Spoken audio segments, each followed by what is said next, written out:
unbowed, unbent, unbroken. The words of House Martell, a promise to our enemies and a challenge to our lovers. Thousands of years ago, the warrior queen Nymeria crossed into Dorne from Essos, fleeing the dragon lords of Validia.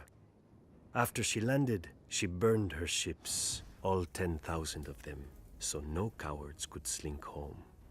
What a woman! Dornish in spirit before she ever was in flesh. She was lucky to land in Dorne, where powerful women are not locked away in septs and the beds of old men. My ancestor Mors Martell saw her and desired her, and proved that where armies fail, a tongue may succeed.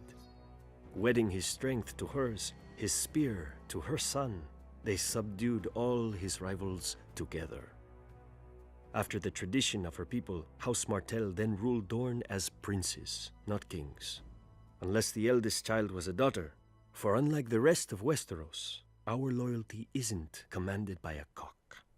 We follow a prince or a princess Martell just the same. And we always have. Some people forget that Aegon Targaryen crowned himself lord of 6 kingdoms, not 7. When his sister marched on Dorne, she found no mighty hosts drawn up against her for her dragon to burn and her soldiers to slaughter.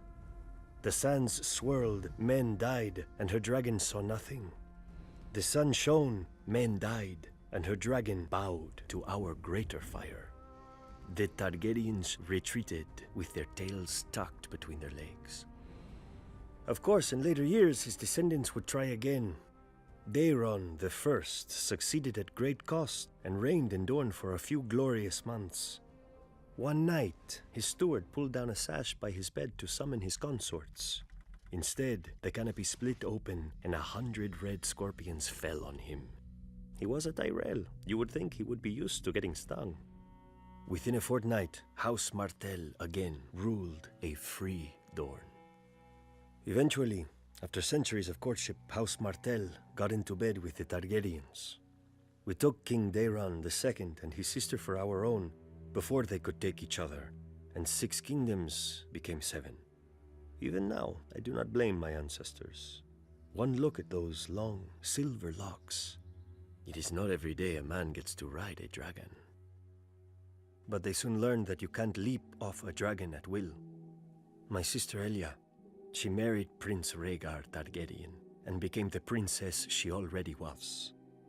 In Dorne, she walked among vipers, and none would bite her. In King's Landing, she found herself surrounded by lions. When Robert Baratheon rebelled against his rightful king, his future father-in-law, Tywin Lannister, ordered his beast, Gregor Clegane, to rape and murder my sister, along with her helpless children. And men called the Lannisters heroes. Now, Lannisters sit on the Iron Throne, surrounded by the blasted swords of Aegon's broken foes. I wonder if they remember, as I do, that none of those swords are ours. I wonder if they see, as I do, my sister's red blood soaking into the stones of their precious red keep. Maybe they need reminding. The lion may be a mighty beast, but pride always lifts his gaze to the horizon, never seeing in the grass the viper.